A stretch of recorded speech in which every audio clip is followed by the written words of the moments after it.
Hello. So basically, I thought I'd start this new series on the channel where I review a Pokemon game of any kind each month. When reviewing these games, I'll go over the basic premise of the game, as well as a few features that actually make it special. Game Freak has proven that they're incapable of making a decent Pokemon game as of lately, despite literally being the single most valuable media franchise in the entire world. The official Pokemon games are not all garbage. Obviously, they're still decent, but they are just not on par with what they should be given the resources that Game Freak has. Obviously, Scarlet and Violet DLC. So anyways, I don't want to waste your time. The first game that we're going to be looking at today, super simple, free to play. You can literally just open up your browser on your phone, iPad, computer, whatever you have. You can open up the browser and play this game. You just have to make an account. Super easy, but it is Deluge RPG, however you want to pronounce it. Anyways, I used to play this one way back in the day when I was younger. I don't know how I found it. Obviously, if you're looking up Pokemon fan games, this one's not going to come up right away because there is nothing to even signify that it's a Pokemon game in the title, but we're here, so we're going to give this one a look at today very quickly because there is not much to it, but it is a very fun game to just kill time, throw on a movie, TV, whatever, and just play some Pokemon. There are a few multiplayer aspects in it too that we'll get into, but yeah, the first one, Deluge RPG. Here we go.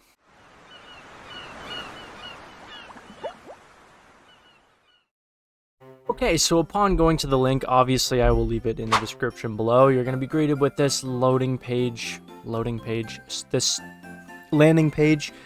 Super simple. You have to make an account to sign up. Okay, so we're just going to sign up.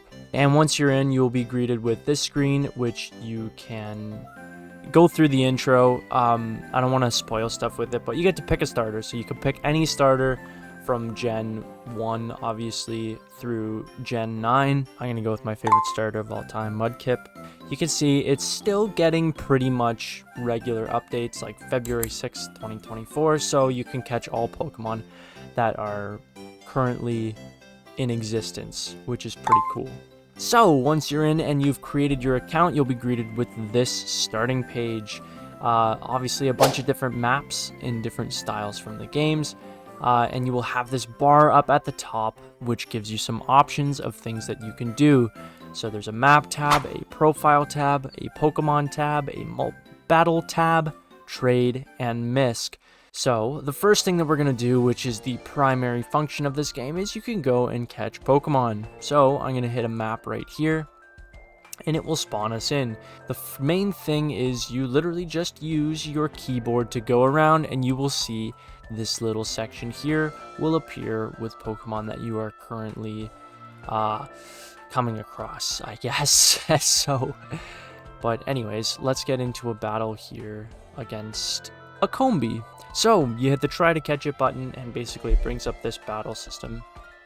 So essentially you will get a preview of the battle, so we'll just hit start, and you can attack the Combi, select what move you would like to use on it, and it will have 4 moves it can use on you. So we're just going to use Water Gun, and essentially it will attack us at the same time we attack them. And the battles are really nice and simple. You just have to keep pressing attack. You will win the battle, and this is the XP screen. So we got 404 XP, level 15, so there you go. The next thing you can do is go into the Pokemon tab and check the dex.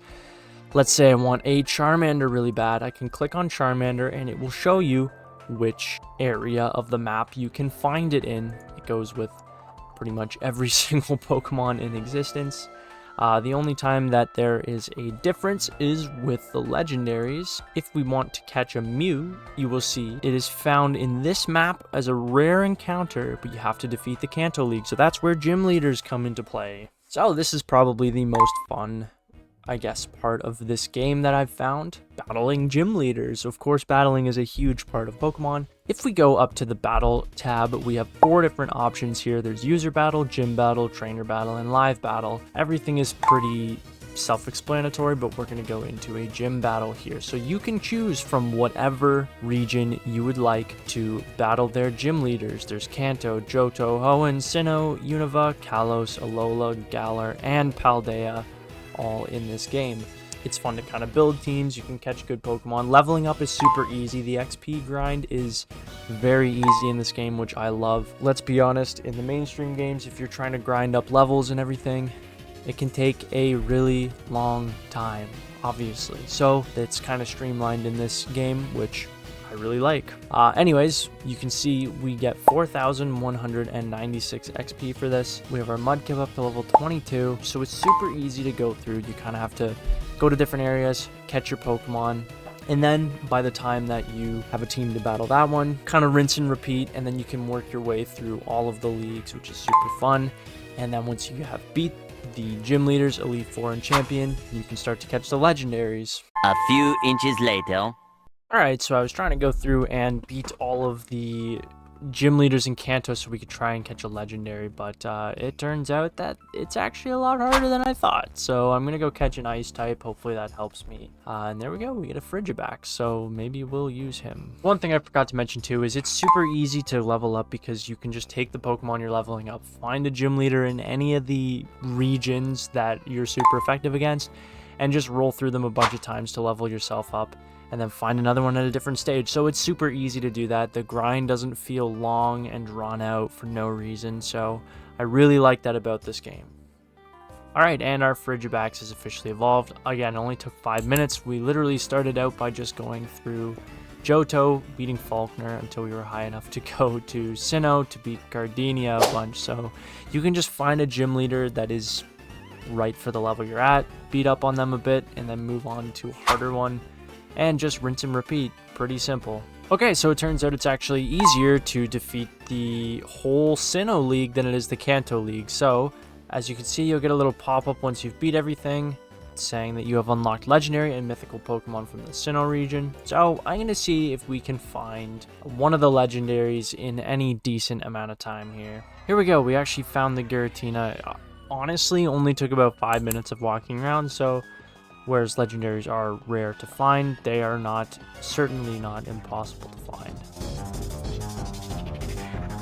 And there we go. We officially have a Giratina. So anyways, just a few of the other features that you can do. There's user battles, so you can play against your friends if they're on it too, which is pretty cool. There's a G-Max challenge, which you can go on and read the words there, but it's another challenge.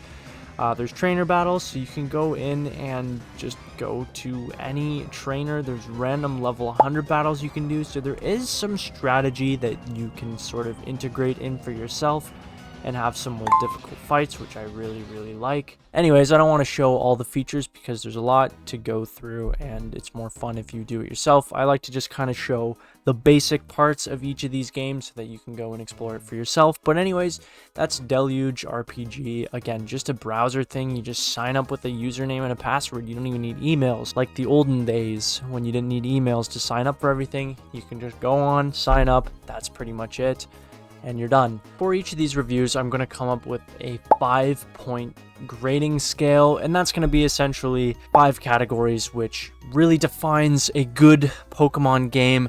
I hope Game Freak is watching this someday in the future and taking some advice from this grading scale and actually focusing on these categories, because clearly they don't do that right now. Anyways, the first one is graphics and art style, pretty self-explanatory. The next is gameplay mechanics, which again, pretty self-explanatory. It's how the game actually functions. Next is Pokemon variety and diversity, so the type of Pokemon that are available. Next is story and narrative, so the actual value that you're getting from playing the game. And then the replay value and post-game content is the 5th one. Again, self-explanatory. Can you replay it? Is there post-game content? Do you just beat the story and it's done, or is there more to do after? That kind of thing. So anyways, for Deluge RPG, graphics and art style, I'm going to give it a 3. The graphics and art style is basically copy and pasted from the Gen 4 like DS era of games, and this type of art style I have absolutely no problems with whatsoever. I think everybody likes this kind of art style. But we're going to give it a 3 out of 5 in that category. Next is gameplay mechanics, and I'm going to give it a 2. And you know what, like, this is the perfect game if you just want to throw on something in the background, a movie, TV, you're bored, and you just want something to do.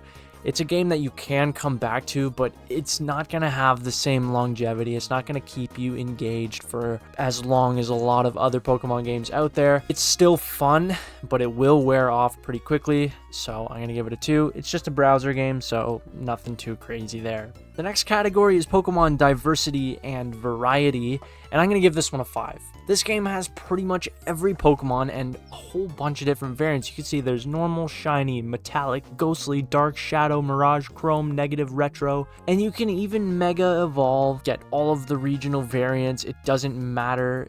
There's even the G-Max variants you can get, which is pretty cool. Not many games you can do that in. For variety and diversity, this one gets a 5 out of 5. Next is story and narrative. This one gets a 0. There is no story, no narrative, nothing in this, which, you know what, not every game needs to have, but in order to get a fully valuable game, you need to have some sort of story and narrative, and there is nothing in this. The next is replay value and post-game content. I'm going to give it a 2 in that category. Played this game for the first time years ago, come back, there's new features and everything, so there is replay value, there is value in going back and playing it again. It's gonna take you a while for it to wear off again. It's just a game to go kill time. It's fun, but not the greatest replay value. So anyways, after totaling up the scores, adding everything up, I'm going to give this one a 2.5 out of 5 stars. It's a fun game if you just want to kill some time. It's not really something that you can stick with for a really long time without getting bored, but it is fun. Again, throw on a movie, throw on TV show. That's perfectly fine. But this one, you're not really going to sit down and just play it constantly. If you do, good for you. I mean, I'm sure there are people out there that do that, but there is a lot more that you could get out of a Pokemon game, but that's not what this is supposed to be. It's just a browser game, super simple. You can jump in and play it right away. That's pretty much it. So anyways, there you have it. That's the first review of a Pokemon game that I'm kind of doing. Deluge RPG, just a browser Pokemon game.